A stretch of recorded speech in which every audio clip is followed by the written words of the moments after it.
So, good evening. Apologies for the lateness. Couldn't get the mic working, but it's now working. We are here. And I turned up before our new midfielder, before we signed a striker as well. Big up to everyone locked in. Smash the like button up. 300 inside, only 63 likes already. And we're going to get into the game at the weekend. We're going to talk about Unai Emery debate, because obviously that's a heated topic. Because people don't understand football. And we're going to talk about the lack of signings. But make sure you are subbing to Jez, to Matty, and following Kenny on Insta as well. I'll get the links in the pinned comment in a second. How are you? How are you, Jez? I'm all good, mate. Yeah, really enjoyed the football at the weekend. Watched a lot of football, actually. 3 points for the arse. And wasn't a pretty display, but it's 3 points, I suppose you could say. Questions though, still questions, and enjoyed it. But hey, Man City, we've got a fight in our hands there. I'm sorry to tell you. Yeah, it's looking mad, especially if Gundogan goes back there. How are you, Matty? How are you, mate? Hey, good, man. Football is back, man. Enjoyed some rousing football this weekend, man. I watched a ton of stuff, man, from lower leagues to Premier Leagues. I don't know if anybody watched Serie A. That Torino game in Milan was absolutely fascinating. That was a fun game to watch. So football is back. And do we have a game today? Is there anybody playing today? Yeah, Top Spurs again, away to Leicester. Okay, I'm going. We know who I'm rolling for today. Jamie Vardy FC. Yes, exactly. Vardy's having a party, man. But yeah, we're glad to be back, fellas. Yeah, and Kenny, you were at the game, obviously. First game of the season, man, and got the 3 points. But yeah, how are you, mate? How's your Monday going? Monday's going really well. I watched the game yesterday, and I share the sentiments of Matty and Jez. Man City, they mean business, mate.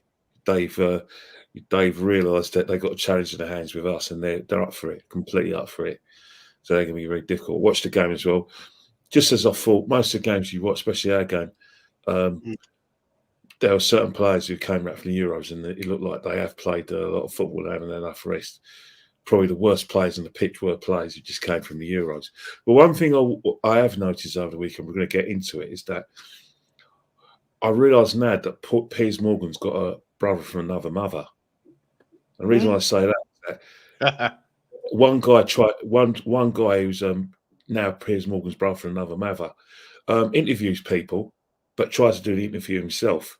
And then when it doesn't go his way, he creates a pylon where that guy gets abused. Unfortunately for that guy, majority of people in his comments, especially the ones on Twitter, have actually sided with the guy that he was trying to get cancelled on the fan base. Good try, mate. Very, very good try. But I say one thing: if you can't do the interviews, let someone else do the interviews who's more professional than you are at the moment, and then you can go back to doing what you do best, appearing on every show representing the Arsenal, or doing interviews on the channel yourself. Let the professional do interviews. You can't have a situation where you have a 30-minute interview and it only became 30 minutes because you try to change the guy's mind. As I said, Piers Morgan's brother from another mother. Yeah, we might as well start on that. I need to. I'm going to go and get my computer my Mac quickly, because I want to put this football on while we're chatting. The Spanish La Liga game's on, and we have Cole Hein on loan at Valladolid. You know, the goalkeeper we signed up, we gave him a new deal. Yeah, that's the same guy. He's gone to Valladolid. I don't know if he's starting, but the game started 5 minutes ago. So I'm going to plug that into the other monitor. But yeah, we might as well start with that. Listen, I've seen so many people waffling, and the way that interview went was embarrassing. Number one, he spoke over him 3 times in 33 seconds. Then after that, pamming the mic round to put it into the crowd to let people have their say. Bro, go and join the queue if you want to do a fan cam yourself. And then it went on forever. But my issue with it is, if you're going to compare Premier League, oh yeah, but what did he do at Arsenal? What did he do at Arsenal? Okay, if we're going Premier League, which is what the debate was supposed to be, well, they've both done fuck all in the Premier League. They've both done nothing. But if you want to go top 4, which is what seems to be the aim for most of these football clubs, Bayern City, then Unai Emery got top 4 inside his first full season with Aston Villa, and got us to a European final in his first season with us. Yeah. So what are we doing here? All right. If you want to take cups, then yeah, cool. Super duper mix won a trophy with us. But normally how it works is you go off a total trophies won. But they don't want to do that because this manager's only been a manager for 5 years. So now they can't win that argument. So what they do is they try and peer pressure you, battle you, argue with you. Yeah, and then all I've seen all day today and since that weekend is people saying, "Oh, let's not forget the 31 shots Watford had." Okay, mate, let's not forget Dean Smith slapping Arsenal with Aston Villa 3-0 at the Emirates then. Yeah, let's not forget that we were bottom of the table with Super Duper Mick when Tottenham were top. For the first time ever in football history that's happened. Let's not forget that we lost nearly every game in December, breaking a record with the Aston Villa result by 3 goals. It was the first time we had lost to Aston Villa by 3 or more at home since 1928. We'd lost to Burnley since 1976, I think it was, for the first time at home. Leicester since 1979. No, Burnley was 74, actually. 1979 with Leicester losing at home, and 1976 losing at home to Wolves.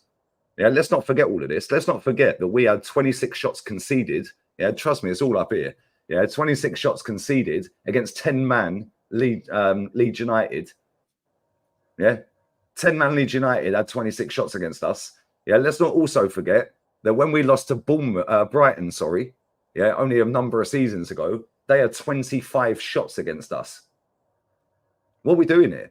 Because if it's okay to cuss him out for one result against Watford, yeah, then let's keep it consistent, guys. The fact and reality is Unai Emery is the second best manager in this league in terms of decoration with trophies. If we're going over the last 2 years, which is what he tried to spin it to, well, okay, cool. So you want to use the FA Cup for Super Duper Mick, but not any other cups for Emery. Cool. Well, if we're going over the last 2 years, then Ten Hag's the second best manager because he's won 2 domestic trophies. Yeah, these men chat absolute shit.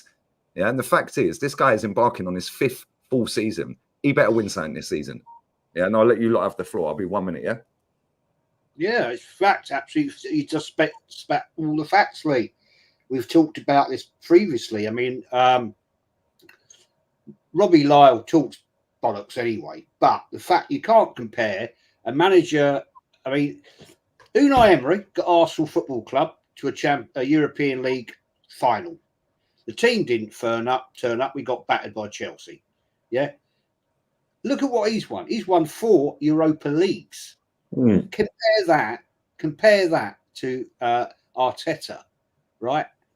Capitulated again in the Champions League. Yeah. Doesn't bother with the FA Cup ever since he won one. But that was with Unai Emery's team, I have to say. Yeah. So how can you make the comparison between the two? I don't get it. I just don't get the love fest. I just do not understand this love fest for Arteta. Yeah, I mean, comments of he's the second best manager in the Premier League. Bollocks. It's absolute rubbish. The man doesn't win anything. I mean, and I'll leave it there because I'll go on a rant otherwise, and it just be pointless. It's just a case of, man, people just want to spin that narrative, man. We all know when you go look at who's had the most time to work with the team. Just look at how long Mikel Arteta is, and look at the money given to this manager. Yeah. Look at the money given to this manager. Compare that to look at the players that he's got. Look at the players he's got. Look at the players that Unai Emery wanted, but look what he got. Look at the regime when he was here, and look at now. Look at the support that this manager has that Unai Emery didn't have. And look at the time. And now look at where he's going. Aston Villa. Aston Villa were relegated a few years ago. And now they're sitting right there, right behind us. And they're going to challenge this year, by the way. Whether they will compete this year. Whether people 4 years ago, they were in the championship. They were down in the championship. And now look where they are now. They will be competing this year.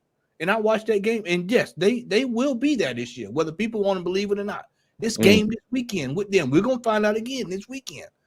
And this man has had a shoestring budget to work with. And look at what he's done to Aston Villa. Whereas this manager has had the I can't think of the name of it now, where they sell the gold bars and all that stuff, where they had the gold bars. Fort Knox. He's been given Fort Knox, and this manager still cannot seem to get it right and over the line. It's no comparison for me, man. Just like Jez stated, look at the European pedigree. Look at he's won a league somewhere. Look at his resume compared to this. We have a novice. Running this football club that hadn't done anything but give us 2 back-to-back second place finishes in which we should have won the title on both instances. And all we're doing is run around.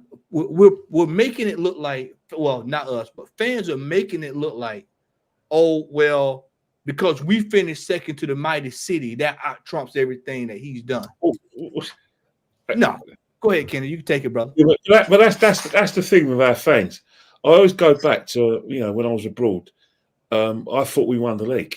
I really thought we won the league. The way some of our fans were going on, they were talking about how we scored the most goals in the Premiership season. That we acquired the most points in the Premiership season. Wrong, we didn't. When we won the Invincibles, we got 90 points, 78 points. 12 of them were draws, and the other 78 points of mass were wins.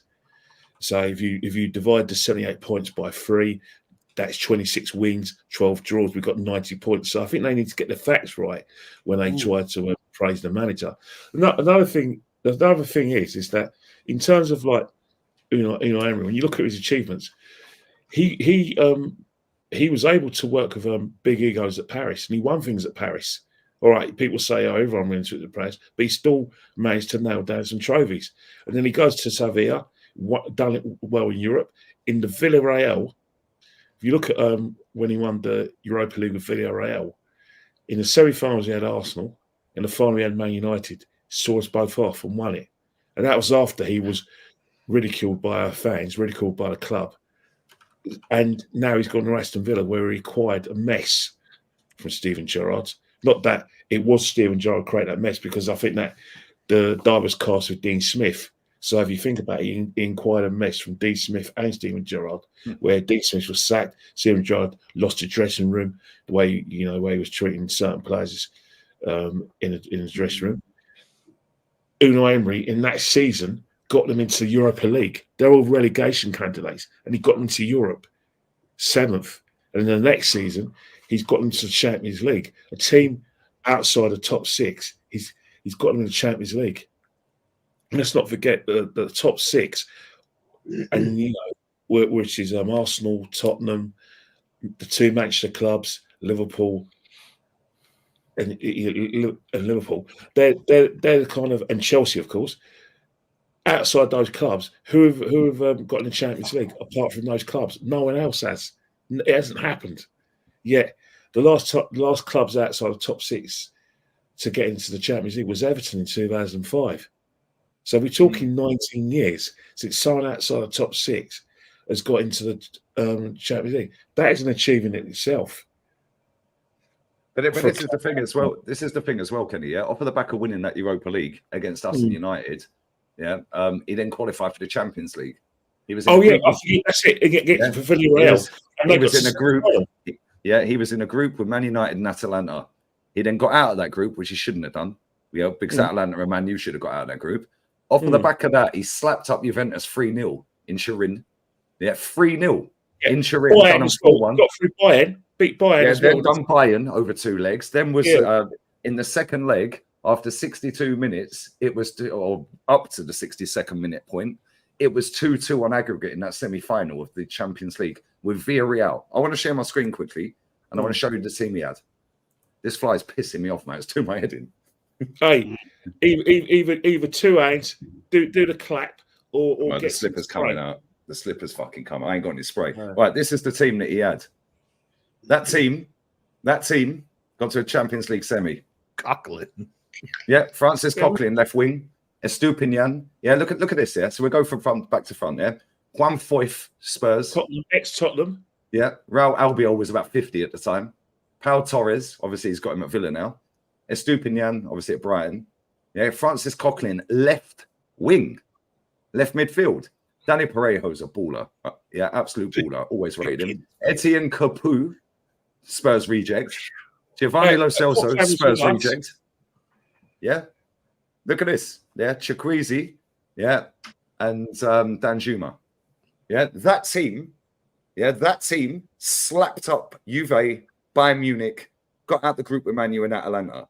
Yeah. Now go and compare that to the team that Super Duper Mick inherited from Unai Emery. Yeah, getting pammed 3-0 at home by Dean Smith's Aston Villa. And that's the thing. My beef with a lot of these fans who try to criticise us because of we're not giving Arteta time is that they didn't give Unai Emery time. They managed to sort of like force him out of the club. The club, took their cues. Yet, anytime we praise Unai Emery, there's criticism. And the fact is, Yardman brought up the Unai Emery comparison because, like some fans who have been silenced unsuccessfully, but people try to silence them, the first thing we're pointing to, where is the silverware? Yeah. You're trying to get us to celebrate the fact that he's turned the club inside out, that he's got the fans back inside, that everything's professional. We've got a great defence. The question we're not allowed to ask is where is the silverware? So the guy, obviously Yardman, mentioned, well, hang on here, what about the trophies? And then he's going to mention Unai Emery, and then the interviewer shut him down. And not only did he shut him down, told him he was talking rubbish, and then at the end of the interview told him he was drunk. Yeah. so he was drunk, and then created a kind of a pylon. Now, I'm sorry, that's not acceptable, because the fact is that not only you're not just having a go at Yarman, you're basically saying everyone else who's not an Arteta fan is drunk and doesn't know what they're talking about and is talking rubbish. I'm sorry, that's just not acceptable. The reason why we're calling this out is because for some reason fans outside the Arsenal fan base still think that guy's channel represents all Arsenal fans. They think that channel is the sole mouthpiece of the fan base. So if he's not going to correct people's perceptions, then fine, and he's going to accept that toll, then we're going to be able to calling him out. And sorry, that had to be called out. You can't do that to another fan who you invited in your channel and just try to ridicule him and then create a pylon. We haven't. This discussion point is something that you created. You created that. We're not trying to get any sort of crumbs of your channel or trying to make ourselves famous by trying to put you down. No, you created that talking point because everyone was talking about it after the game and all yesterday. That's a comparison. Even one of our authors was talking about it. Obviously, it was derogatory towards Unai Emery, but that's a talking point. Even the guy from the football chairs was mentioning it. There isn't a fan out there that hasn't talked about that interview, and the channel itself keeps on retweeting it on Instagram, Facebook, Twitter, saying, "What do you think? What do you think?" And the reason why they're doing that is because the overwhelming opinion seems to be in the favour of the interviewee rather than the interviewer, and that's why he's trying to elongate it, because he wants the tide of opinion to turn against the interviewer, interviewee. That's what he's playing. That's his game, and we're not going to let that happen. Facts. No. Just some breaking news as well, by the way. We're going to share the screen. We have David Ornstein talking about the King of Zamunda. Exclusive. Forest are working on a deal to sign the King of Zamunda from Arsenal. 25 million, including add-ons. Opening bid rejected, but talks continue for top target striker.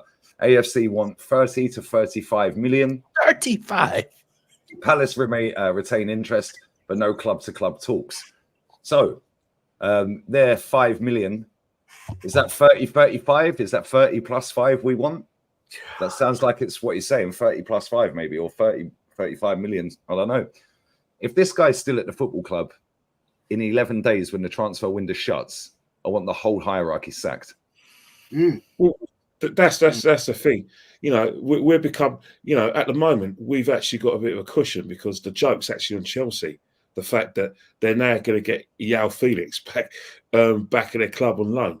That's a joke in itself. Despite not only did we have that joke, we had a bit of comedy with Raheem Sterling. It was led to believe that he was going to start, be on the matchday squad, and then he got his representative to send I don't know, basically like a Bible to Chelsea. So we've had that, but with things like Eddie still being at the football club, us negotiating or not negotiating with other clubs, that's, we're not too far of being a laughing stock because Eddie don't want to be here. We don't want Eddie.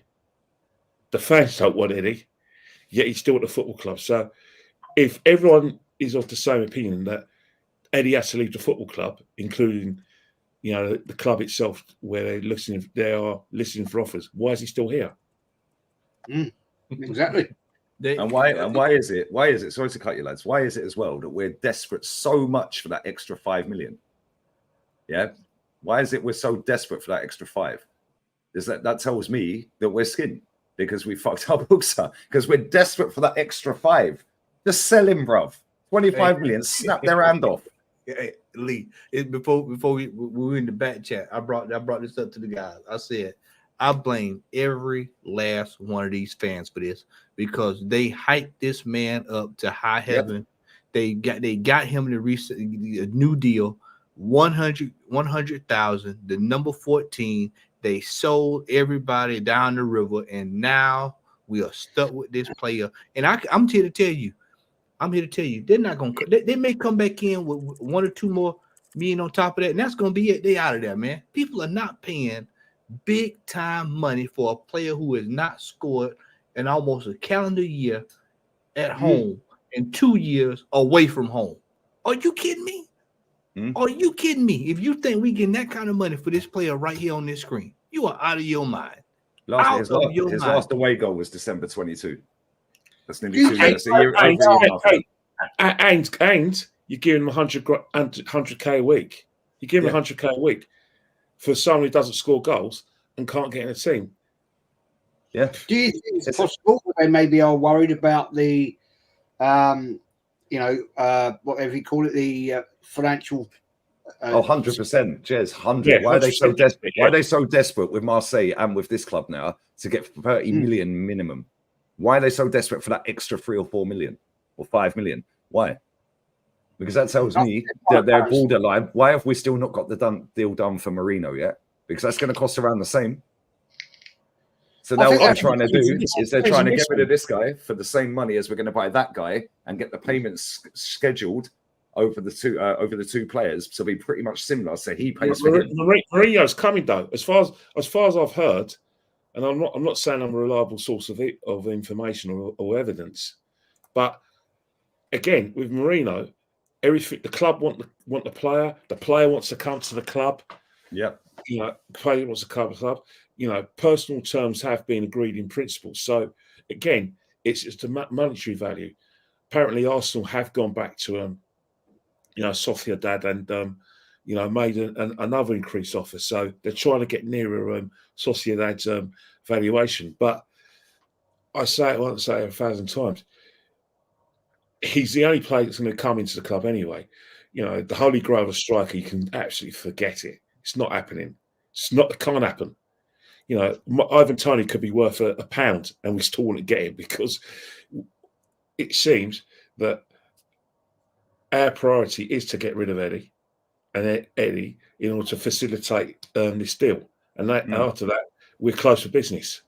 But look at that last bit. This was what 4 or 5 days ago. 5 days ago. Likely needs an exit from Arsenal, whether before or after, to sign Moreno. Yeah, we need an exit. That tells me that they're trying to get the money that it's going to cost to buy this guy, and they're going to try and get the payments over the next 3, 4, 5 years for both players to be there or thereabouts the same. So Forest to give us what we have to pay them, for this guy, which tells me they're fucked. They're skinned. Yeah. Because why are we haggling over an extra 5 million or 3 million from Marseille or the add-ons from, just get rid of him. Mikel Arteta is not going to use Eddie Nketiah. This has been him. No, he's not. Yeah, and if we want this guy so badly, go and get him. I think you've just hit the nail right on the head. Right, we were angling for 3 million from Marseille. Yeah, 3 mil, 27 million bid. We wanted 30. Right, you just said quite rightly that we want 30/35. Yeah, that, I'm sorry to have to say, that says to me they're penny pinching because they need to balance the books. 100%. We don't have the wherewithal to go out and say, oh, well, forget the 5 million, forget that. You can have him. You can have him for 25, and we'll put in 5 million for Marino, right? Because I think they're shitting themselves about the financial fair play situation and all that, because they don't want to get caught. And I think it's such a situation where that close to the borderline. They're thinking, no, we've got to get the max here to spend the max there. That's a worry, man. Yes, you know why they're doing it. You know why they're doing it because you would have thought, because the other day, as the reason why Forest and Everton have got their points deductions, and Leicester are going to get some points deduction as well. The actual punishments are agreed and ratified by the other. Like I said, the representatives of the football clubs. So Arsenal would have been in agreement for Everton to have their points deducted, and the same with Nottingham Forest, and they're going to have to be in agreement with the other club. Plus the situation with Man City. Now we don't know how many charges there are, but I'll tell you one thing: I don't think any football fan actually knows what Man City is supposed to have been done. All you've been told is that they committed the same kind of offences over the last 10 or 15 years. That's all we know. We don't know what it is. It could be frivolous for all we care. But Arsenal will be one of the clubs who would be like I said, consulting about sort of punishments that will be meted out to the guilty parties if Man City are guilty, just like they were before. So if Arsenal want to be one of those clubs that are part of the consultation for, the amount of points to be deducted or if punishments are given, they've got to have to get their house in order. So, yeah, you're 100% right. But that was always the way last season. We didn't win the league in 2023. So we had to, go on a really big spending spree, shopping spree, which we did. Obviously, weren't the players we wanted. We wanted the striker last season. We didn't particularly cover Declan Rice to be a good signing for us, but he was not what we had in mind. The buzzword, in the summer of 2023 was striker. But what he did, he spent £300 million on a midfield stroke forward, DM, and a right back who could play right centre half, and he spent £200 million on them. This season, always going to be catch up and balancing the books, and that's a problem situation. Another situation we have as well is that Arsenal Football Club spend so much money on backup players, and what you get when you buy backup players is you can't get them out the door. You just can't get them out the door. Now, especially if you're paying the money. We got lucky with Emil, because Emil, we're only paying Emil £40,000 a week.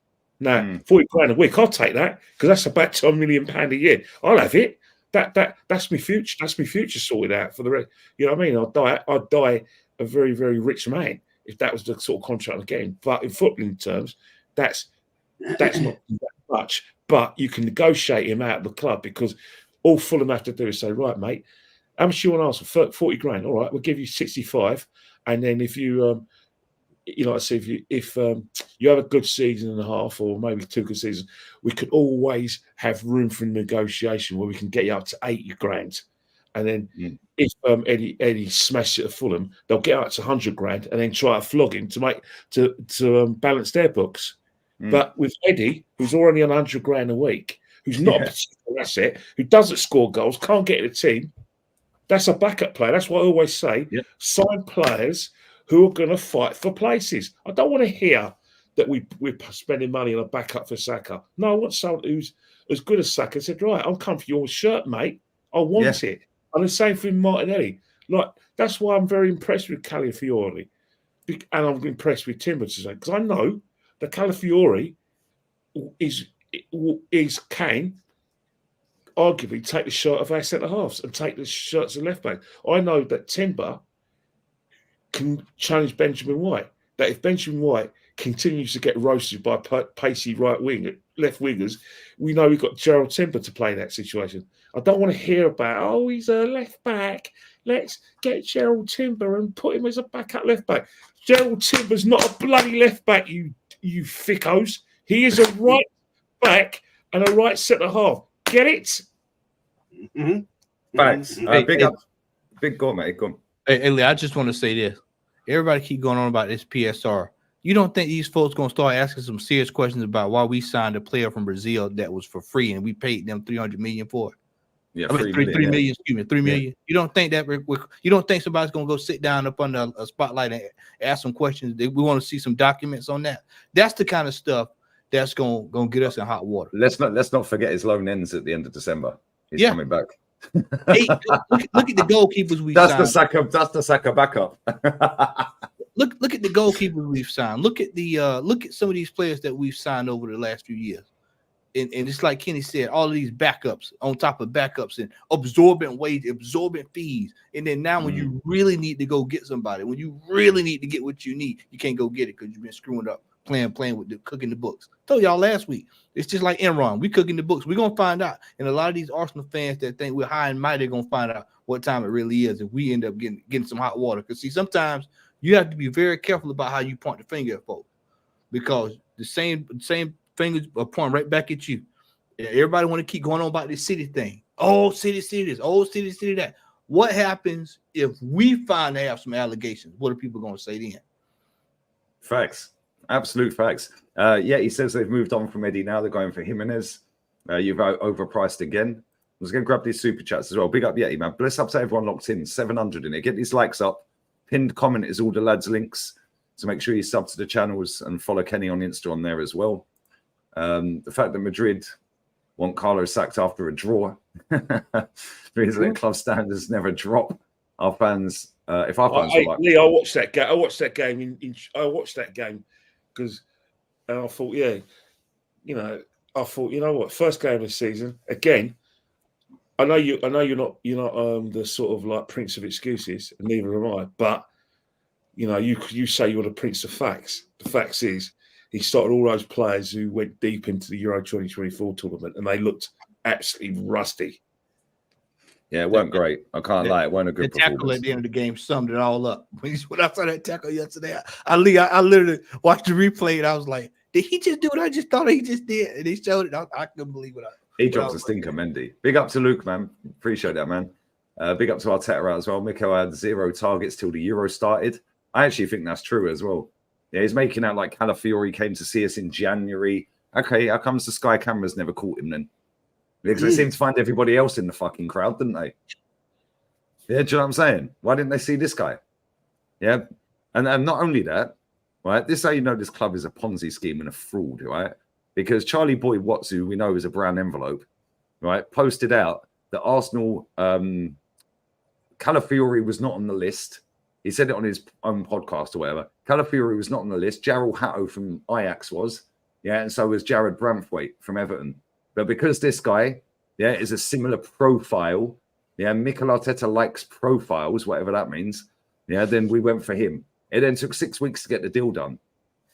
Yeah, it's mad. It's mad. And that's taken 8 weeks to get this deal done with Mikel Merino.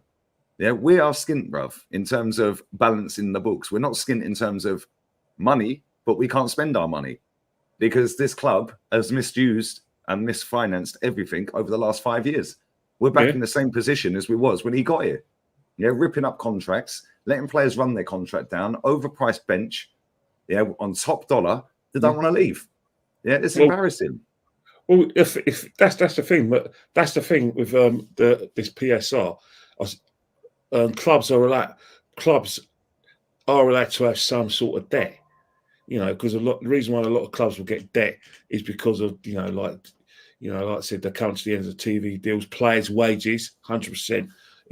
Money that you owe out to, for players that you've bought. Money you owe clubs. So you're only the maximum debt you can have is 105 million. Over that, I don't think you can have debts over that. Now, a club like Arsenal is no different for everyone else, but Arsenal always comfortably fall within that situation because of the fact that they don't traditionally, until Ozil and Aubameyang, they didn't pay stinking wages. I mean, and what I mean are stinking wages, the 350s, 300s. They're always paying about 150, 190, which is still stinking wages. But what we have at Arsenal now is we have a lot of players who are on similar wages, and unfortunately, some are average players, and that's the problem with Arsenal. We've got to get out of this sort of mindset about the sort of players we should sign. It has to be like Man City. Pep don't sign backups. Even Ten Hag doesn't sign backups. His players, they don't work out, but he doesn't sign backup. The only backup they've probably got is Johnny Evans. Liverpool don't sign backups. The players Liverpool sign are players who are pushing them for that first team. Even the young players, they will be pushing for that first team because they got a glimpse of that on the clock. That's what we need at Arsenal. I want to see players who are pushing for that shirt. That's why if they say nice things about Ranieri this season, well, I want to see it. I want proof of that. I want to be seen him pushing for that first team place. I don't want to be backup. Backup. What's a backup? Just as Roy Keane says, what, you there to do some card tricks? Sing some songs. That's good clubmen. Well, I want good clubmen. And until we improve on that, we're always going to have a situation where we're basically paying them off to leave the football club. We're letting them run down the contracts. And do you know what the maddest thing is? Let me just grab these 3 super chats quickly, actually, because they've been there for a while. Big up Dark Knight. It says, big up Lee Kenny Jesmati. Do you think we will sign a striker? Nope. Not happening. Big up, guys. Hope you're okay, Kenny. Big up Coolette. And all good, mate. And I beg you lot get PSR sanctioned, Top Guna tears. But do you know what's mad, yeah? You just made a great point. We rejected an extra, we want an extra 5 million apparently for Eddie Nketiah. Well, let's say nobody gives us that extra 5 million. We're paying that fucker 5 million in the next 12 months. Why don't you just take the 25 instead of waiting for the extra 5? Because you're going to pay him that extra 5 going forward. Make this make sense, guys. Jez, you've run businesses, yeah?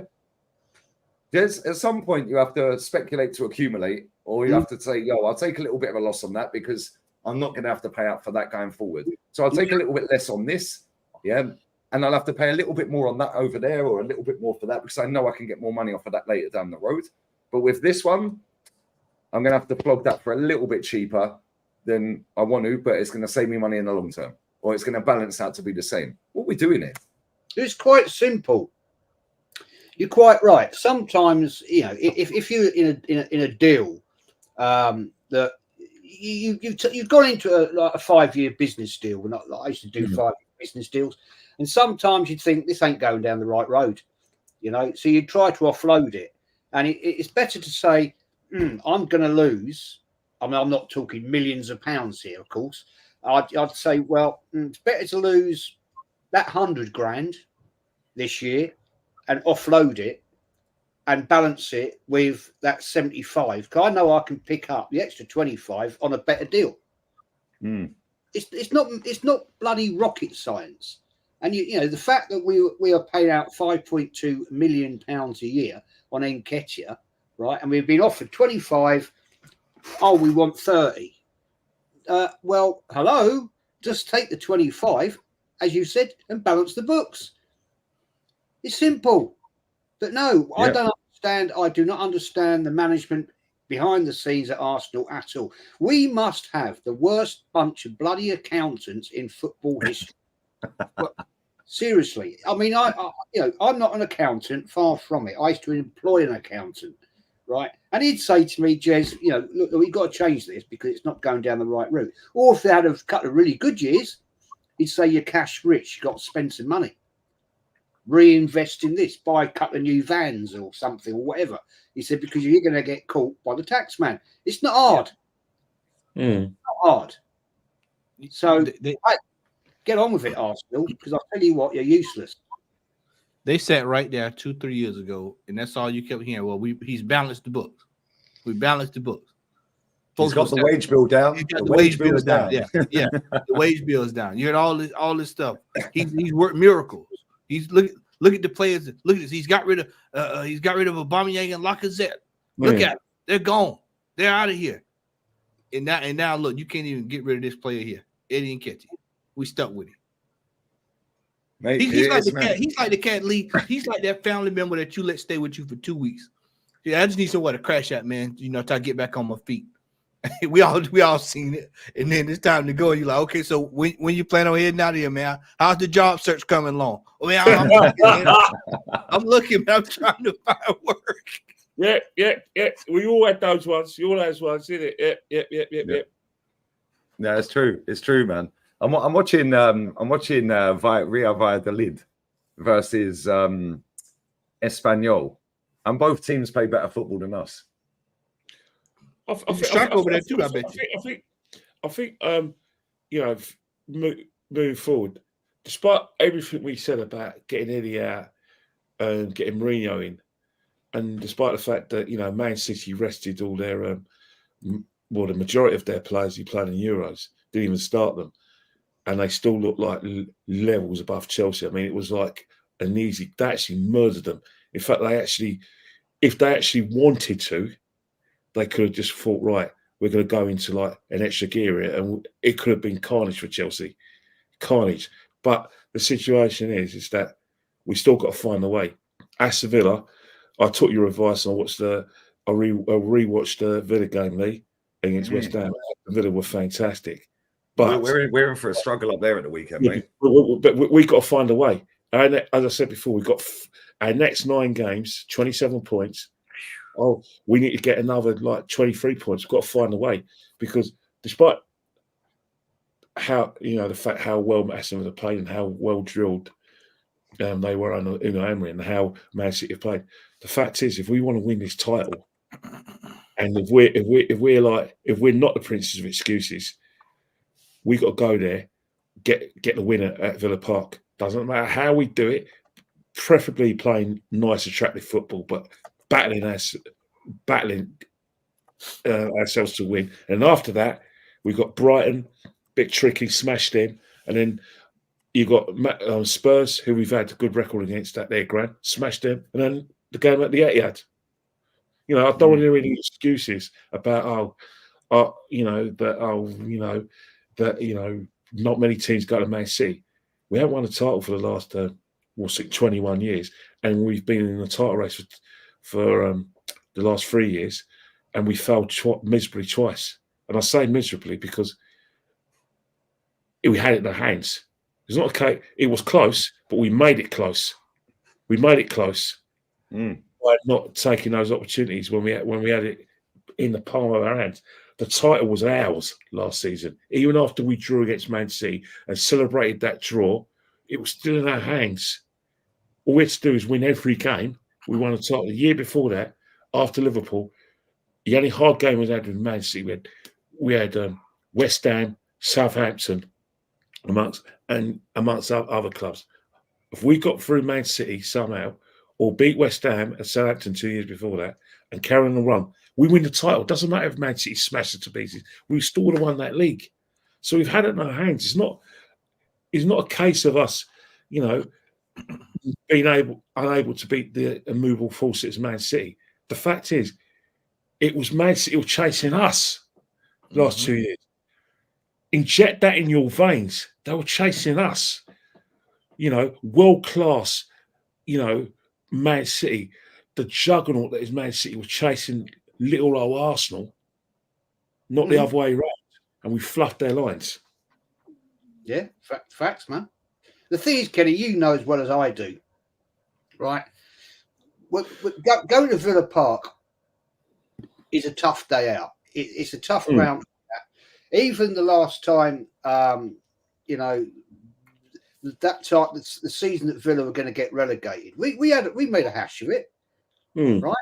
And at the moment, this team are right up for it. It's going to be a tough game this weekend. 100%. But you know what? I rationalise it and said, right, you guys are going for the title. If Man City are playing the kind of football they played at the weekend without their first choice. And let's face it, who they got on Man City? Who they got? Have they got this Saturday at their own ground? Is it Brentford? Yeah. No, Brentford got Liverpool. No, Liverpool got Brentford. Anfield. Man City Man have got. City have got I can't remember actually. Actually, let me look at my super. I'll just get up now. 2 seconds. Sorry. Ipswich.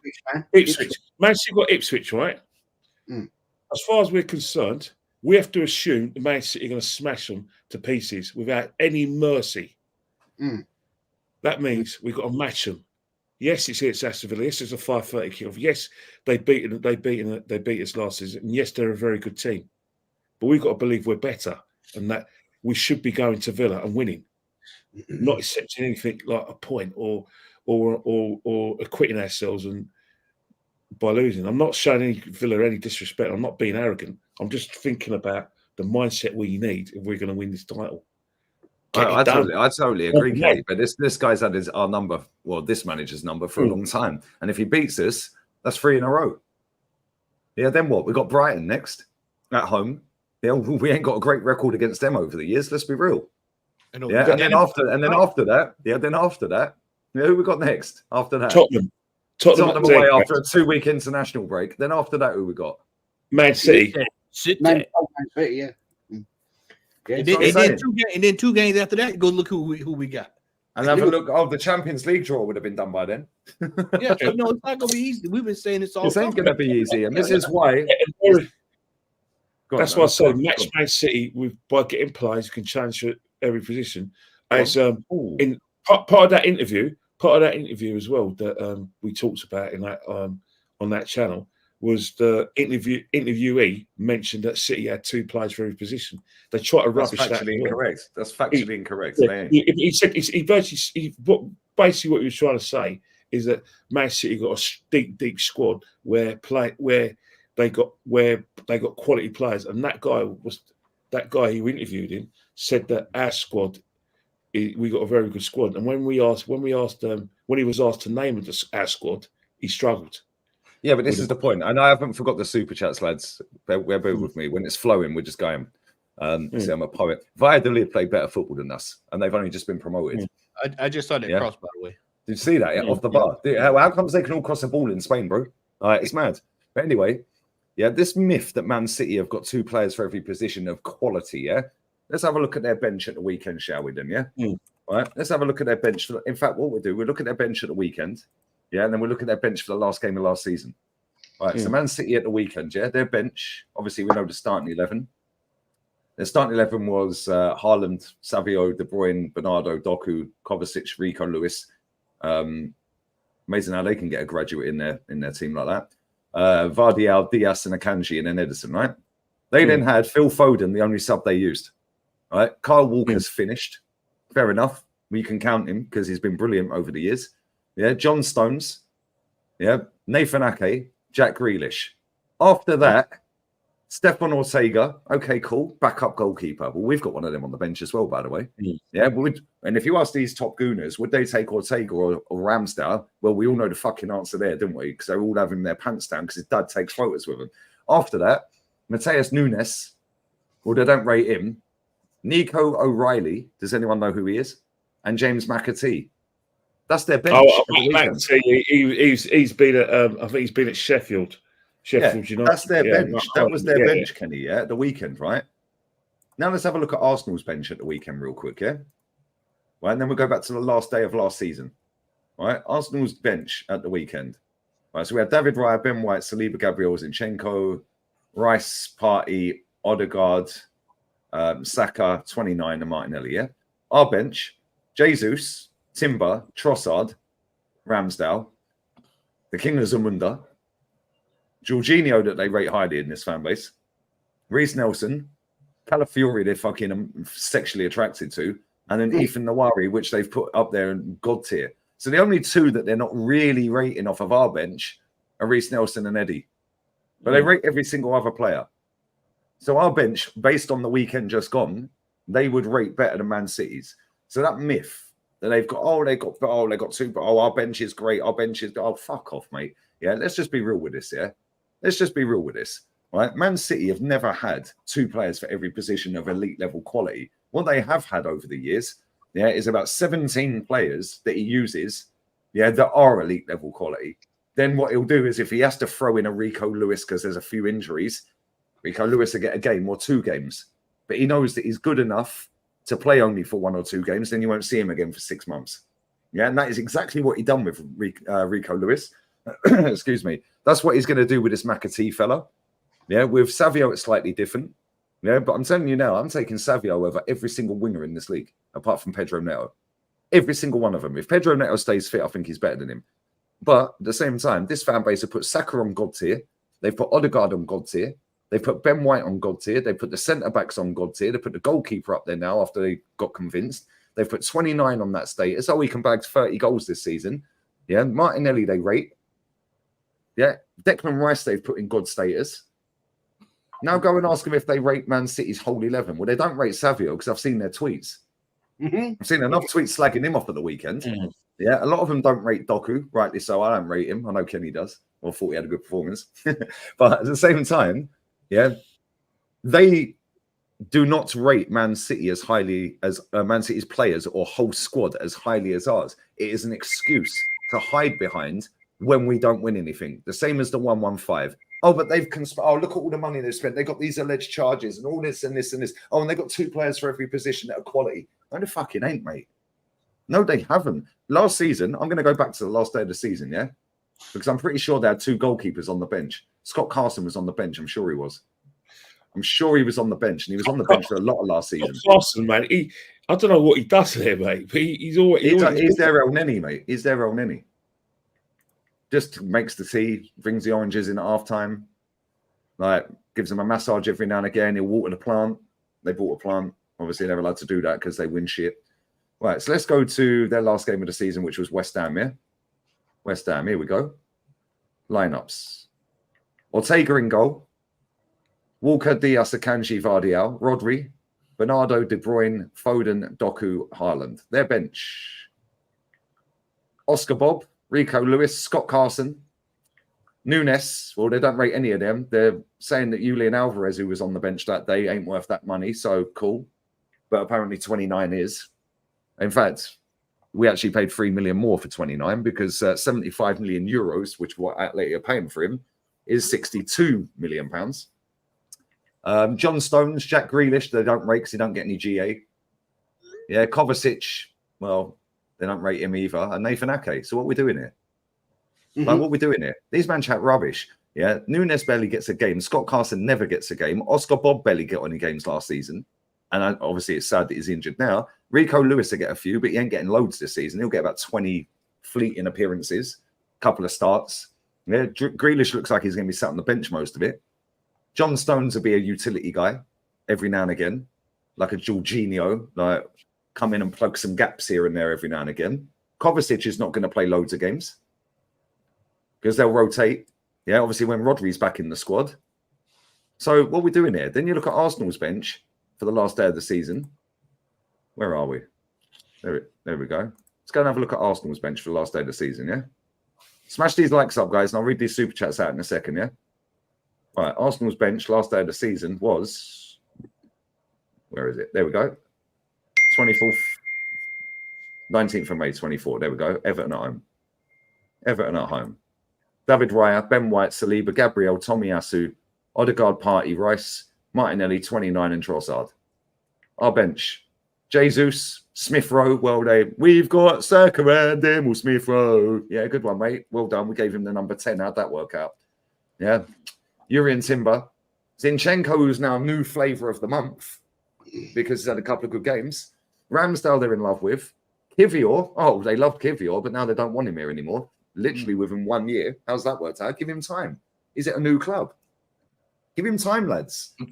Yeah, because when Pep gets a new player, normally it takes a year for them to bed in. Yeah, now, but thing is, Jorginho and Fabio Vieira, the Bernardo Silva replacement. So our bench was stronger than theirs on the last day of the season. Yeah, you know, like Kivior. When you mention players like Kivior and Jorginho, they're what I consider the backups. Jorginho, to a certain extent, I'm sure Jorginho shouldn't be here, Kenny. He should, well, again, he's a backup, but somehow we don't want backups. We want everyone fighting for the first team spot. I think with Jorginho, what we've done is that because of Thomas Partey's injuries, he managed to get himself in a situation where he has played games. So we do want to jettison him. We've actually got, we could actually get something for him because he's still playing international football for Italy. So we think, maybe him, but. Kenny, sorry to cut you off, mate. It's not fucking difficult to play international football for Italy right now. They're trash. Of course not. But if that was my negotiating tool, I'll use it. But Kivior, again, another backup player who, again, not pushing for that, that first team place. That's when I heard we were buying him. I thought, are you gonna push for that centre half spot? To take Gabriel's shot or try and take Saliba's shot. That's what I want players for. The only reason why I liked Aaron Ramsdale is because when he first came to the football club, his attitude was, "I'm coming for Leno's shirt." That's what I wanted. But that's what we need all over the park. That's it, and that's the thing. Recruiting policy has to be a bit better. You have to challenge the players that have got the shirt. And that depends on the manager as well. The manager has to challenge himself. He has to be able to say, look, I've got 5-year experience of managing a football club. I should be at a stage now where I can work with an experienced player who's got an opinion, who is going to get the ump if I don't play him, but I'll be able to deal with it. And that's only going to make us better. If you're going for the same prototype of player, youngish players here and there who you can work with, I think you need a bit more than that. But but me saying that is going to fall on deaf ears. But one thing I would say now is that we're in the third year of challenge for the title. Those players should be experienced enough now. So right now, our expectations are higher than what they were last season. And last season, our expectations were sky high. So our expectations last season were sky high. They're even higher than sky high. As I said before, regardless of what, how well City are playing, and regardless of, Liverpool getting a new manager, anything other than a trophy, we have to have some sort of revolution here. We have to be having a discussion. No, but Kenny, we can't do it until Pep leaves, mate. So why don't we just no, until Pep fucks off? That's fine. That's fine for them. But for me, it's not a difficult decision. Or it's not a difficult conversation if the hierarchy can't bring us a trophy. We get someone else in. For others, Kenny, we're still in the minority, and we will still be in the minority if that is the case at the end of the season. And they will happily keep this facade going for another 5 years until Pep finally fucks off, and then he might be able to win. But what happens if Arne Slot gets it right and wins something? Yeah, and then he starts winning for 2-3 years. What, we can't do it until Slot leaves? What are we doing here? Lee, if any of these new managers win anything this year, it invalidates the entire argument over the last 4 or 5 years. Facts.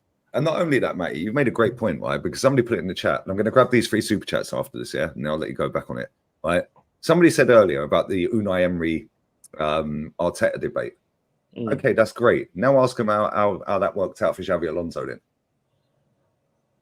First full season as a manager, yeah? He nearly went in. Well, he did go invincible in the league. He nearly did a baby treble invincible. He won 2 trophies in his first full season. Yeah, he won another trophy at the weekend, by the way. Yeah, just get ready to say that. Yeah. So he's won 3 out of 4. He's got a 75% success rate, on trophies that he's entered into. 75% success rate on trophies that he has been available to win. Our manager has won 1 out of 18. So what's his excuse? Because he's up against Bayern Munich, who dominate everything. Yeah, well, Man City are dominating. Yeah, then when these people want to sit and chat shit about, but he ain't won anything. Oh, Emery didn't win anything. Well, you lot don't like the cups in England anyway because you think they're beneath a club like Arsenal. Or they make up new names. Well, they need to change that mindset. But Kenny, they won't because the constant PR from Ornstein and from all these other journalists is finessing these people. I said at the weekend, if we get to a cup final and if we get to League Cup final, then I'm sorry. If you think that it's a inferior tournament, don't apply for tickets. I don't want to see you. I don't want to see you at the ground at Wembley. I don't want to see you filming at Wembley. I don't want to see you interviewing fans at Wembley.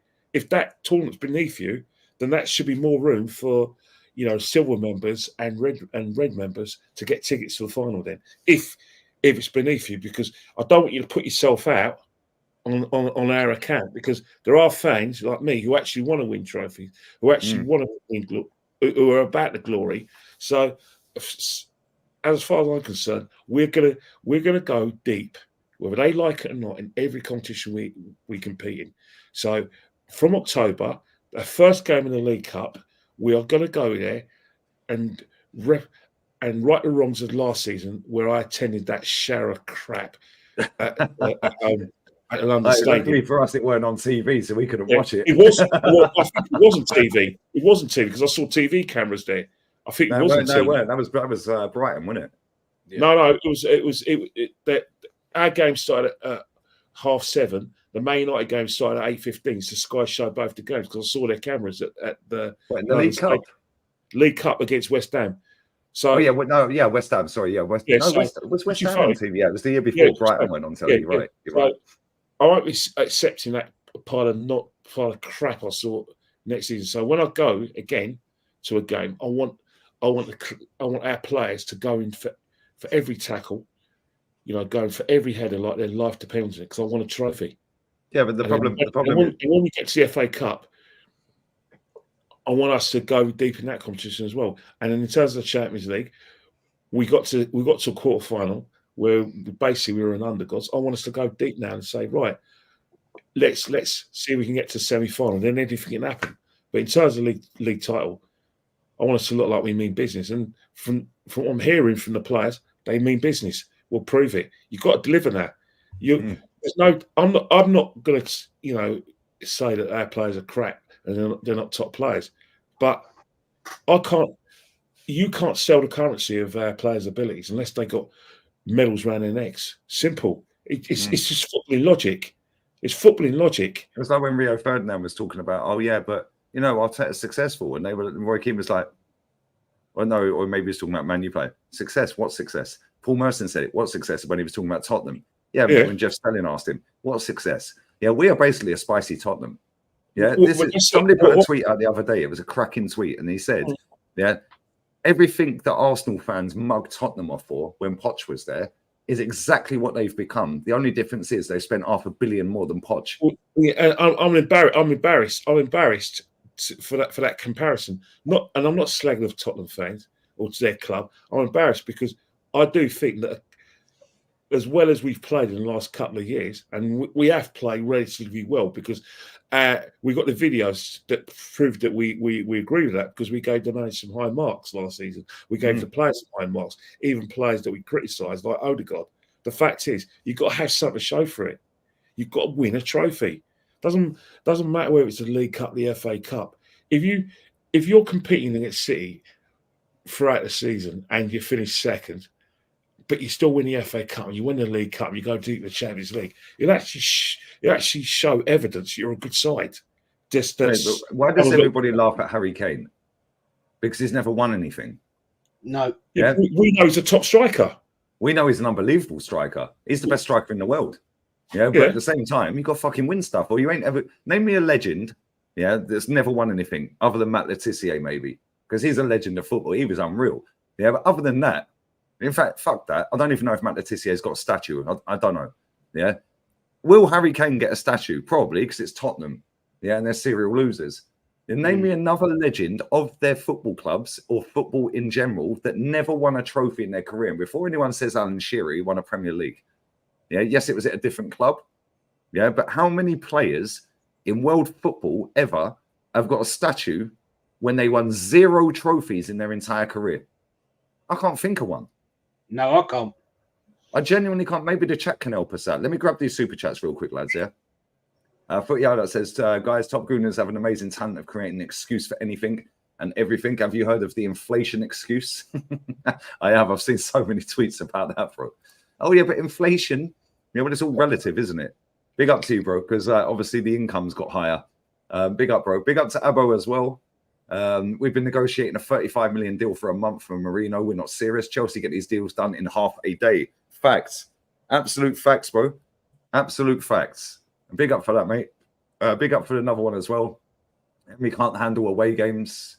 Did that affect them yesterday? Yeah, all the talk about him, we can't. Did that affect them yesterday? Same players who leaked these things, became the evil bunch when Mikel Arteta was in charge. 100%, 100%. You know, it's funny that he left the dossier. He must have left the dossier because all those players, are at the club. But as I said before, again, you've got Harry Kane, another player, Newcastle, those great teams. They have anything to show for it. But see, that's where I have a problem with the disrespect to Andy Cole. When they talk about top strikers in the Premiership, they talk about Alan Shearer, Ian Wright, Thierry Henry. But Andy Cole's probably the most decorated striker out of a lot of them, and he gets zero respect. Good point. Didn't Shearer win the Premier League with Blackburn Rovers? Yeah, he did. He did. Andy Cole won 5 Premier Leagues. He's won. It's just John Terry and Andy Cole were both called, inducted in the Premier League Hall of Fame. John Terry went there with his medals, which is did he turn up in his full kit? I wish he did, but he turned, and rightly so. But Andy Cole Andy Cole's won 5 Premiership titles. He's won a Champions League. He actually played in it as well, and he's won a double twice. Amongst that, he won a double in he won a treble in 99. He won a double in 96.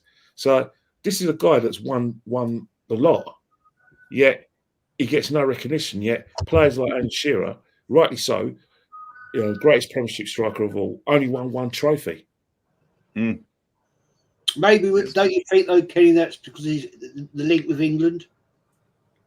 Could be, yeah, because of what's happening in England. But if you talk about Andy Cole, the third, when you talk about the amount of goals scored in the Premiership, I think he's got more goals in the Premiership than Thierry Henry. He scored more Premier League goals than Thierry Henry. He scored about Andy Cole? Andy Cole must have scored about nearly 200 Premier League goals, and he's won the lot. He gets no recognition. Doesn't get the recognition that his counterparts get. He's won more than what Robbie Fowler. Robbie Fowler gets more recognition. He's won more than Andy Cole's got more than Aguero as well. Wow. Yeah, that's it. He's won more than Frank Lampard. Frank Lampard's got more than Emery. Yeah, but that's the thing. But he gets more. He's Les Ferdinand gets more accolades and more kind of respect from the media than Andy Cole. Yeah, Andy Cole's won more than Les Ferdinand. Mohamed Salah will overtake him this season. He's 17 away from equaling him. Yeah, and he's always going to get that by Christmas. The way he's going on, the way he looks. And Michael Owen, by the way, Michael Owen's on 150 Premier League goals. Yeah, if Michael Owen had stayed fit and stayed in England, he would have smashed Shearer's record to pieces. It's the same with Robbie Fowler. Robbie Fowler did get that injury as well. But the fact is, whatever happened, they might have broken the records. But the fact is, Andy Cole won more than them. Yet they get more respect than Andy Cole. Yeah, it's mad. Yeah, mate. But this is football, isn't it? Like if your face fits, your face fits. If it don't, it don't. Yeah, and this is the same at every football club or just in general in football. Yeah, we have this myth at Arsenal that Kieran Tierney is massively injury prone. Yeah. Well, since Thomas Partey signed for us, he's been injured more than Tierney. Since Tommy signed for us, he's been injured more than Tierney. Yeah, and since Zinchenko signed for us, he's been injured more than Tierney. Why don't they get the injury prone tag? Why? Because the manager that they are in love with signed them and they didn't sign Tierney. True. Yeah, it could be. Yeah, definitely, yeah. But that is a situation now. Is that people always fit they're right because the majority agrees with what they got to say. The majority are always right when it comes to football discussions. If you're in the minority, then people think that you've got some sort of like mental illness. people generally think that all four of us are mentally ill because we expect more from Mikel Arteta. They think we're mentally ill because we think that Unai Emery is a better manager than him. They think we're mentally ill for being. But when we say he's a better manager, which is factually correct because it's based off of trophies won, and he's won loads. Yeah, they think that that's a diss towards Arteta. No, it's not. It's a fact-based metric of trophies, mate. Yeah. At the end of the day, who are the most decorated footballers? Who are considered the biggest clubs in the world? Oh, the ones with the most trophies. Who are considered the best players of all time? Oh, most of the time, 99.9% of the time, the ones with the most trophies. When we compare the size of our club to Chelsea, we've got more trophies than Chelsea. But they'll say, well, we've won more European trophies than you, so we're bigger. But it all comes back to trophies. Yeah. So when you identify Emery's actually won more trophies and he's a better manager, they can't hack it. Because now it don't count. But that's the thing. That's the thing. That's how people are. The majority are always right.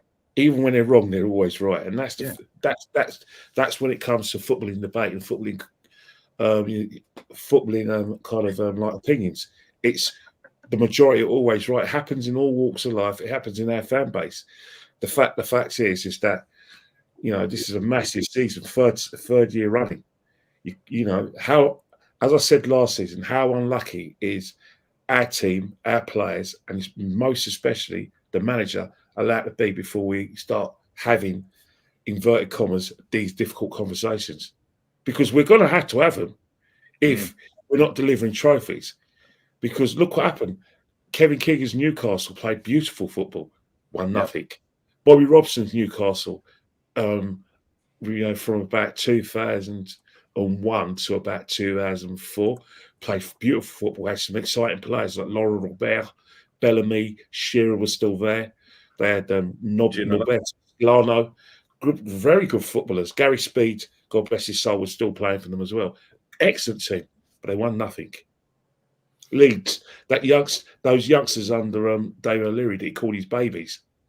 Boya, Kiel, players like that. They had Batty there, but they had players like Eric Backer. They had two Irish lads, Kelly and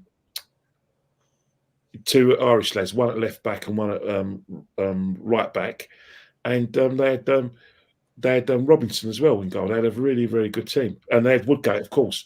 They won nothing.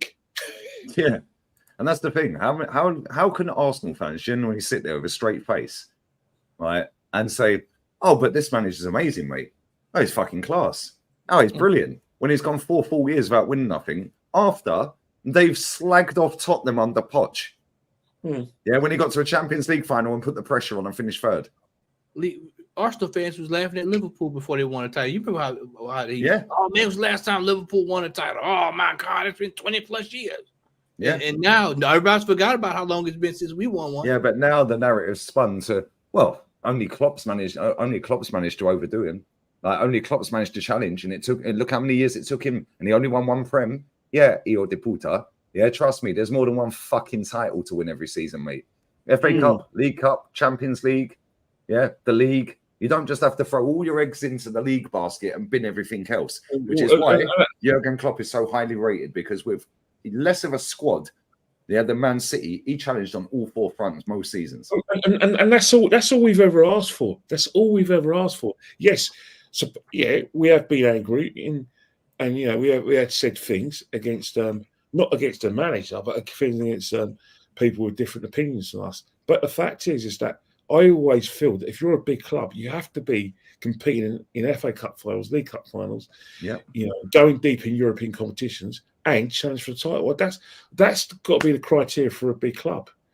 Regardless of what you think about Man United, you can laugh about them and have all your long legs or your short legs in the air, laughing at the fact they finished 8th and laughing at the fact that they got smashed and that they lost to Man City in the Community Shield. The fact is that Ten Hag, if he ever gets sacked, he just said, right, all he has to do is just get the sort of like the videos, the DVDs of the League Cup final 2023 and the FA Cup final just gone, and said, right, I wasn't successful.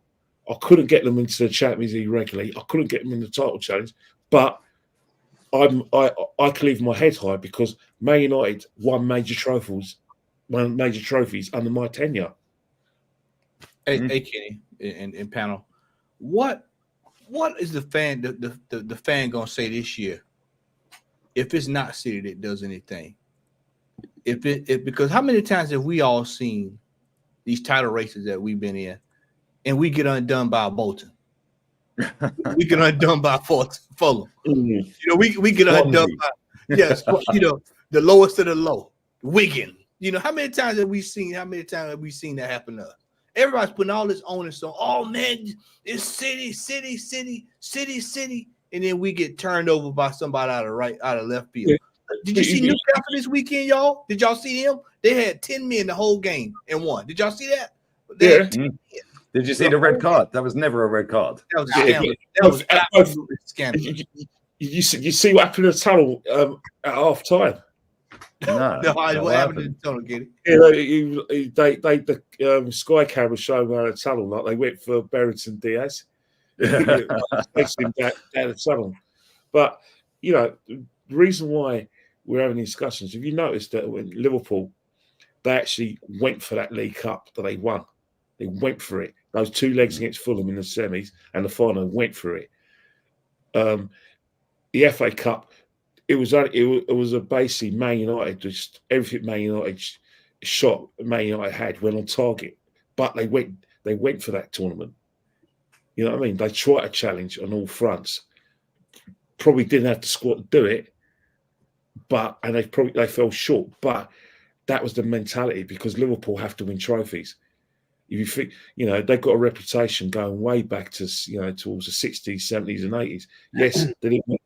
The 90s after the 99 was a bit of a disaster. So was the beginning of the 21st century. But the mentality and the demands for a club like Liverpool is you've got to win something at Liverpool. Even when they went without them title for 30 years, they were still nicking European Cups. Yep. They were still nicking FA Cups, League Cups. But let me just grab this super chat real quick before we wrap this up. Where are we? I'd say I bought a full team. Big up to Casey Steele. I'd say I bought his full. Fucking hell. Let me start again. I've only had 2 cans. Flipping hell. Yeah. I'd say I bought this full team, and if we do not win anything, then we need to look at someone else. And we can't say we can't win because Pep's in the league. Because it's silly, and there are 4 titles to challenge for. We might not face Pep, which is exactly what I said a minute ago.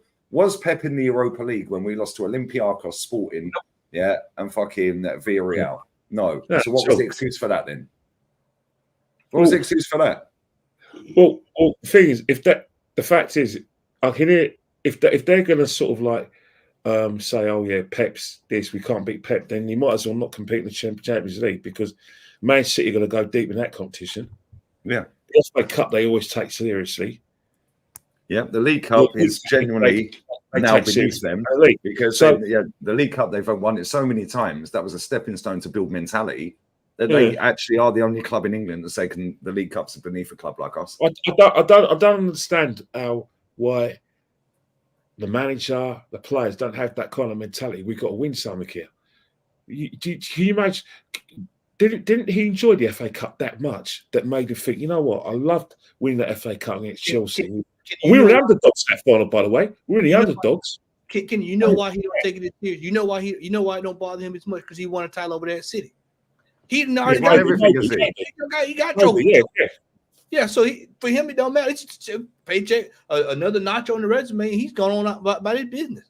Edu has shysted his way into another job, and he's just cruising for a bruising. He's hanging around. He's gonna be off into the sunset.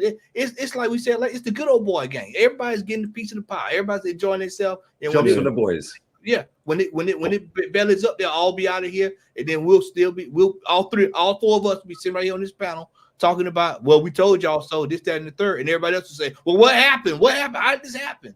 We got told, by super duper David Ornstein, the club puppet, we got told that Edu had been in Spain all week, tying up the deal for Mikel Merino. Sitting at the game. Yeah. Right, watch this then, tying up the deal for Mikel Merino, he was sat at the game first and foremost. Now listen to this, yeah, because Fabrizio posted this out a couple of hours ago. Smash these likes up, lads, and bless up to everyone knocked in. Nearly 800 in here. Listen to this, yeah. Listen to this. So he was in Spain all week apparently, locking this deal down. It was watertight. We're getting it done, lads. We're getting it done. Yeah, we're getting it done. Right, where are we? Mikel Merino, Real Sociedad's president, has come out today. This was 3 hours ago. We will talk to Arsenal and defend the interest of Real Sociedad. When we consider that the offer is good, we will say yes. We know that Marino's what Marino's wishes are, so we decided not to call him up for the game at the weekend. So we've not put a good enough offer on the table then. So what the fuck was he doing in Spain? Oh, guess what? He wasn't in Spain, lads. You've been duped again. Yeah, because I say it now. Some top gooner put that out. Yeah, saying that his mate was on a flight. Yeah, Ryanair or EasyJet flight. Yeah, and who was on the flight? Edu. Yeah, where was the flight going? Oh, it landed at Malaga. Well, Bilbao's fucking 10 hours that way, mate. Yeah, and there's about 6 airports on the way. Right. Number 2, if you're on the plane and you know that, and you're on the plane and Edu's on the plane and you know that one of your mates is an Arsenal fan, you're going to take a picture of him, isn't you? Whether he knows about it or whether you ask for it. Yeah. Or somebody, when you land or board the plane, is going to see that Edu's there as a football fan and ask for a picture and post it on the internet. And that'll go like rapid wildfire because somebody will get hold of it and post it everywhere. Or better still, if he's been in Spain all week, surely he's been out for dinner or stayed in a hotel. Surely somebody would have fucking seen him. On the jet ski. Yeah. Do you know what I'm saying? That is a load of rubbish. And because David Ornstein posted it out 2 or 3 days after that went viral everywhere, right? David Ornstein jumped on that to make out, oh, look, the club are working on it. He's been in Spain all week. As he fuck. He was sat at the game with everyone else. Yeah. There's no way he's been in Spain. And now off of the back of that, their president's come out and said, when we get an offer that we accept, that we're cool with, we'll accept it. Until then, chalk on. Yeah. So what was he doing then? And not only that, but you look at. Do you honestly think Edu is going to fly on EasyJet? No chance. No, the whole thing makes no sense, Jez. On a private jet, man, flying out of Luton, right? Yeah. Over to Malaga. He ain't going to fly from bloody Gatwick or Luton or Stansted. But let's assume, Jez, that he did fly on a private jet. Yeah, and let's just say it was a quick in and out. Well, how did that conversation go then? Because we still ain't fucking agreed a fee.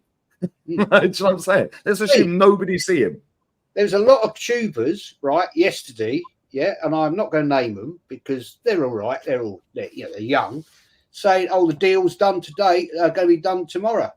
And I'm like, why do you make yourselves look such pricks when you say hey, this has been a done deal, but a done deal is not a complete deal, apparently, Jez.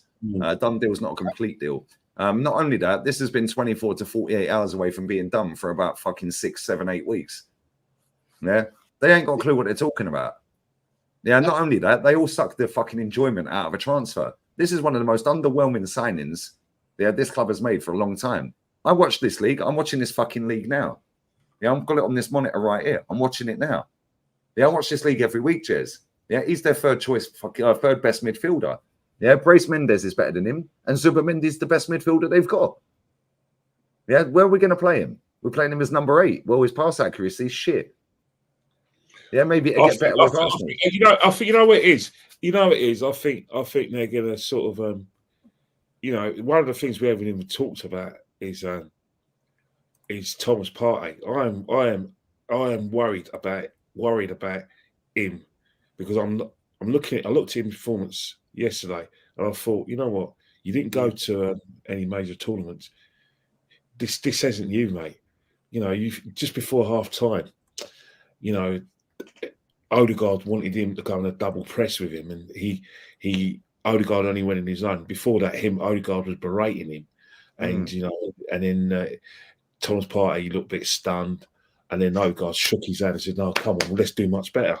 And I was thinking, you know what, Thomas Partey, he's giving his shirt away because if this guy comes and he does play in number 8 because he can get in the end of chances, you know, he's got a goal threat. It'd be Marino, Odegaard, and Declan Rice back in the 6, and then Havertz would be in the false number 9. that's the situation. For a player like Thomas Partey, that's a shame. But it'd be deserved because he's not producing the numbers. But the fact is, we always look like we play our best football within the team. So again, that's another conundrum that I don't care anyway.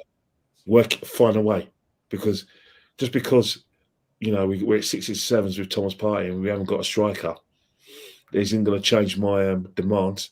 It isn't going to change my aspirations for this great club. I still want the silverware. I still want us to get revenge and win the league. I still want us to go deep in the Champions League, because regardless of what we think about the quality of the players or not, one thing you can't disagree with is the experience. The experience is there. The core of this side has now played big games for this football club, mainly in the league, and they have gone deep into, like I said, the title race. So no excuses. You should be good enough. I'm not saying you have to be had the same sort of ability as Man City players, but you should have the same mentality. You should still have the same will to win, and you should be able to, how do I say it, go deep in those championship rounds, especially when the punches are flowing, you're knackered. That's what I expect from these players. So yeah. But Kenny, we always expect and we always get let down. Yeah. Do you remember when that mutant channel bumped into to Edu at some awards or whatever? Yeah, and he said, "Oh yeah, we've already done our research for the summer. We know what players we're looking at. This is around January, February, after the transfer window closed. Yeah, they're at some award ceremony. Yeah, we've already got our targets lined up. We already know what we're doing. Yeah. Then when we hear the stories coming out about 180-page documents, then when we hear stories about, we know what school they went to, we know their background, we meet their families, we check all of this out. Okay, cool then. So where the fuck are our players then? Mm-hmm. We've signed one player, mate, and the season started. So, Kenny, it's the same squad as last season. I told you that, Lee. I told y'all. And the last season, we weren't good enough. What makes anyone think we will be this year? 1 to 2 signings. That's the thing. As much as we feel that, and we feel that the players ain't at it, we can't reduce our targets, because the minute we start doing that, we fall into the same sort of category as the people defending our lack of success and defending the manager for his productivity, because they will hold us to that if we summon to say that. They would say, well, how can you compete with Pep? How can you compete with that squad? You can't go deep into all these competitions. Come on, you've got to make a sacrifice of the League Cup and the FA Cup, because we can't compete in the league. But we fixed the bench, Kenny. We fixed the bench. And that's the thing. The fact is, we got a stake in make demands. As I said before, they lionize Saka, saying he's a top player, he's one of the best players in Europe. That's great. If that's the case, we've got one of the best players in Europe. I'm expecting a massive season for him, because one, as a player that I rate very highly, but I think, hang on, if he plays well and gives it, he's going to be a catalyst to us winning something. They're going to say, Kai Havertz, he's been balling today because he scored a goal. All right, if Kai Havertz is a baller, then I expect 20 goals and 15 assists from him. That's what I expect. If that's the kind of player that align us, I'm going to be like them and said, right, if they're the players that you say they are, then right now, then deliver. That's all I'm saying. Facts, man. Facts. Yeah. Just catch me. Just 1 second. 1 second. I'll be back. Yeah. It's gonna be this season is gonna be long. Oh, it's definitely. Well, fact is, we've got to be aiming to play at least 60 games. Yeah. And if we're playing something like 60 games, then we've gone deep in those competitions them on. This is the situation now. Season pros, man. You've got to have something to show for it. 60 games. 60 games. Go ahead. No, what I'm saying is that 60 games. That's what I said. Yeah, you look at all of the money spent. You look at the length of time. And I told people this I'm going to keep referring to just the product on the pitch equal up to $1 billion. Yeti just said the performance this weekend. I told Lee, Ola, what did we say during that game? I said, it's a continuation of last season. I feel like I'm watching last season. You can literally, take all of the balance off. You can take all of the stuff and reskin everything from last season, and it's the same thing we saw last season. Yeah, there were a few players that did halfway decent, but for the most part, it was the exact same style of play, level of play that we've seen under this manager for the last couple of years. Nothing's changed. Mate, what are we going to do if Martin Odegaard gets injured for 6 months? Man, we got to find a way. We got to find a way Because Man City found the way when De Bruyne was out for 5 months. Yeah. Well, so where's our finding a way? That's the thing. That's the thing. We're not gonna spend millions of pounds to replace him. You know, if these players got to step it up, Saka step up. Yard Havertz, you're capable. A lot of people have said you're a baller. Well, go and see what you can do in your position. That's the situation. If this is the squad we've got, and if we're not going to get just call it like it is. Ken, just call it like it is. The manager's going to have to manage this year. He's going to have to manage.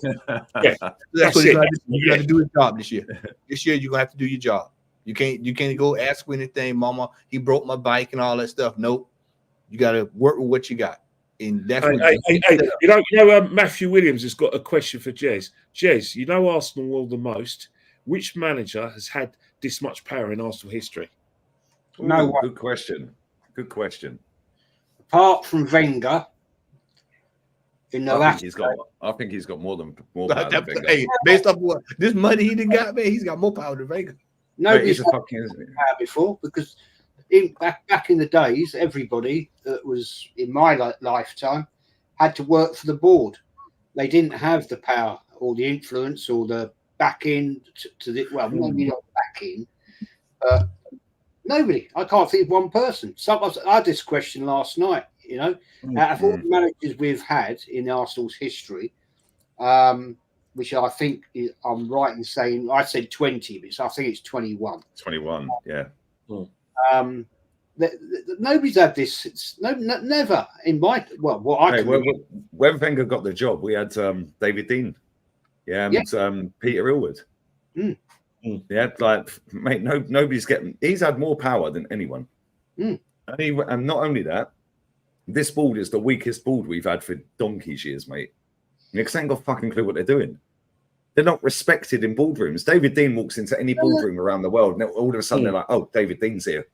Yeah, this clown walks in, and they start playing. Oh, hello, Edu. Hello, mate. You right? Yeah. Fucking do me a favor. The guy with the funky haircut. What's his name? Yeah, Tim Lewis. Tim Lewis. Get him out of here, bro. Just shave that off, bro. Come on. What are we doing? Yeah, Richard Garlick fucking breath. Like, get out of here. Like, these men all need sacking if Reece Nelson or Eddie are still here at the end, or one of, if not both, are still here at the end of this transfer window. Not only that, you'd have to question if Aaron Ramsdale should be here at the end of this transfer window, because it's quite clear he ain't getting a game. No, that's even crazy. That whole situation is even crazy. He should have been the first one to go this summer. Tierney as well. And people just say, "Oh, but you can't sign a player injured." Well, hold up. We signed Fabio Vieira with a fucking protective boot on. Yeah, but there was like semi rumours about Tierney going to Everton, but he's still here. In terms of Aaron Ramsdale, I think that question is for Aaron Ramsdale himself. You'd know this. I can't remember. Who was the lady that sold all her shares?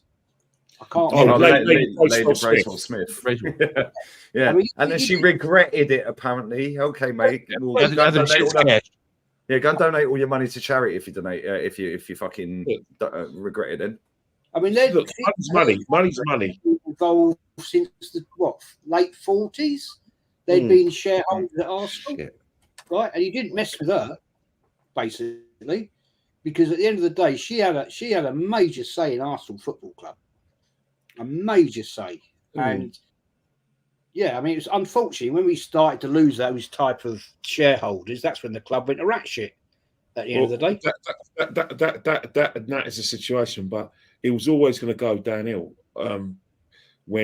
because to this day. When David Dean was, remember David Dean didn't leave the club. He was sacked. They accused him of trying to stage a hostile takeover because one of the guys I used to go gym with, he works in one of those sort of offshore banks. And he knows people in the Arsenal ballroom. He told me the story. Basically, he told me what they accused him of and how they called him in, and how they just went, right, we want your phone, we want all your memorabilia, and he had to be escorted out of the club by security. That's what I was told. But the fact is that you had Danny Fishman, who's one of the conspirators who got rid of them, David Dean, alongside Hillwood and all the other board members. The fact is, Danny Fishman, God bless his soul, when he lost his life, his kids didn't want to know, so they sold as well. So there's a case of people inheriting, the club and everything, but it needed to sell, and that's what happens if you sell. The problem we had is that it was Kroenke went with the with the conservative side of the club, and what I mean by the conservative side of the club is the side of the club that didn't want to sell to Usmanov, and didn't want to sell to Dean. Dean was basically kept around because Usmanov said, "Look, just stay around because I can get this club and I can bring you back." That was always the deal. Unfortunately, the club stayed strong. The Conservatives, part of our football club, stayed really strong. Played straight back, and eventually the Kroenkes got their way. Kroenke went with basically the right side, because for him it's the right side because he now owns 100% of the football club. He went with and that's the thing. Has he been good for this football club? Personally, I don't. No. Personally, I'm neutral. Personally, I don't think so, because I think that he'll argue that he's giving the manager a lot of money to spend. I personally they don't want to win, mate. Yeah, well, that's the thing. I personally, reason why I don't think Kroenke's good at his football club, because he hasn't changed the mentality of our club. We're still the same old Arsenal that is a bit spendthrift in the sort of stingy in the transfer market, stingy when it comes to his wages, and always want to be seen to do the right thing. The only reason they've spent, real talk here, the only reason they've spent is to get back in that top four. And then last season, they had to spend again, just to maintain that for the next 3 or 4 years. Look at this summer window, the first summer window, since we got back in the Champions League, and look at what they've done. And we took that fucking title to the last day. Yeah, and look at what they've done. We already knew David Raya was coming. It should have gone to the last day. It should have gone to the last day. We should have, if anything, it should have been done to the last day with us. As champions. Not Chelsea, not City. We gave City the title. 2 years running. But we are going to wrap this up, lads. We are going to wrap this up. Big up to everyone who has locked in. Spursy kick off in 21 minutes. I will be doing a watch along. It's going to redirect there. Just one more thing. In terms of like Arsenal fans, are you allowed to support Leicester today?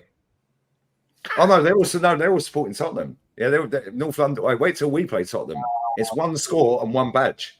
North London United. Yeah, North London United. Yeah, North London United with the bisexual badge. I ain't even taking the piss. Fuck them. Yeah, 14 for me. They're all down the lane, mate. Fuck them. Yeah, but there we go. On that bombshell. Bless up to everyone who's locked in. Smash these likes up. We've got 350 on the likes. There's over 700 still here. Jez, always a pleasure, mate. What you got coming up this week? Well, I'm actually going to do a watch long tonight to see if the Foxes can catch the chicken on a ball. I like that. Let's face it, Leicester are getting smashed. Spurs are No, it's away, man. It's away. We live in hope.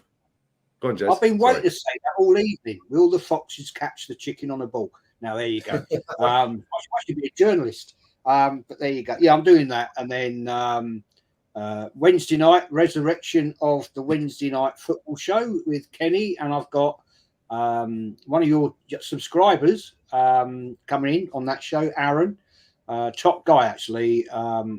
Did a chat with him the other night. What a nice guy. And yeah, there we go. And I'm going to be doing a little bit more now the season's started. So yeah, all good. Make sure you sub to Jez, pinned comment in the live chat. Matty, always a pleasure, my friends. What you got coming up this week? Any streets won't forget? Yeah, I've got to drop the other ones, man. I wanted to try to let the water settle before I put the other ones up. So I have one going up probably Wednesday, and I will try to hop on the watch along. We're gonna be on vacation this weekend, so I will try if I can. If not, Nah, spend it with wifey, man. Come on, forget the watch. I'll be watching it on the beach. Just feel like that. I will be on the beach. Nah, chill with the missus, man. Chill with the missus, man. Come on. So, doing that. But other than that, that's it, brother. That's it, man. I'm just glad football is back, man. Glad football is back, and it's been a festive weekend. Yeah, man. And Matty's links in the pinned comment as well, same as Kenny's Insta. So make sure you sub to that or follow that even. Kenny, what you got coming up this week, mate? I'm going to be with Dan tomorrow, and I'm going to be with Jez on Wednesday, and I'll be watching the football. I'll be watching. I hope Leicester do something, but I think Spurs will actually murder them because Leicester's just haven't got a squad that is equipped for the Premiership. They haven't. But stranger things have happened, and you know, as they say, there's a word called Spursy. Hopefully, we'll see that today. Yeah, mate. Dominic Solanke, stinker and hook. Debut stinker. Debut stinker. Debut stinker and hook. I bet he doesn't. I bet he comes off the bench. Let's have a look at him. I think they say he starting. I haven't seen a team sheet yet. Yeah, it's starting. I think I remember seeing the headline yesterday. They've got Vicario, Porro, Romero, Van der Ven, Adoji, Madders, Bentancur, Papisar, Brennan Johnson, Son on the left, and Solanke up front. Vardy's starting. That's a strong side. That's a strong team. Right. When did this De Cordova-Reid sign for Leicester? He was at Fulham. When did he sign for them? Yeah, he signed a free. Oh, hold up. Wait a minute. They signed that lad from Brighton as well. Buonanotte. Yeah. He's got that screamer against someone. Who was that? I can't remember. They've got Ndidi in there. Harry Winks is starting. Vestergaard, Face, Justin. They're gonna get. Apparently, I think they're in a hearing as soon as same time as Man City, and then the results of both cases are going to be sometime in March or April, or maybe. And unfortunately for Leicester have put their hands up and probably are begging for they're effed. They're fucked. Yeah, but we need Steve Cooper masterclass, man. That's what we need. They've got a geezer on the bench. Yeah, Matty, you'll like this one. Ricardo Domingos Barbosa Pereira. Barbosa. Anyone called Barbosa, bro? Yeah, is that his full name? That is full name. Is that his full name? Let's click it. Yeah, let's click it. Yeah, Ricardo. Yeah. Oh, that's that fucking is his name. Why did they put his whole name on the bench? That's Ricardo, the right back, bro. They duped me. Ricardo, the right back. Oh, come on. I knew that already. Oh, you're a fuck. Right, do you remember Hamza Chowdhury? He's on the bench. Do you remember when everyone was touting him as the best midfielder in the world? You're having a laugh. He doesn't last 20 minutes. He'll get before he gets. Yeah, but he's got a funky haircut like fucking Valderrama, bruv, and he runs around quick. All right, get out of here. But listen, we are going to redirect to the watch along. I'll be there. Well, I'm 15 minutes late, so I'm going to eat some food quickly. I'm starving, and I'll be there. So I'll run the timer, and I'll be there. But bless up to everyone who's locked in. It's been a great show. And yeah, man, we're hopefully going to see the foxes eat the chicken on the ball. On the ball. And we're out of here. Edu out. But take care, all.